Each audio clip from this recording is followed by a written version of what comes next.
zeig uns doch mal dein Bild. Was ist das?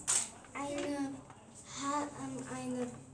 Teddybär und ich habe eine kleine Teddybär nach Hause und das nehme ich. Und wieso hast du den Teddybären gemalt?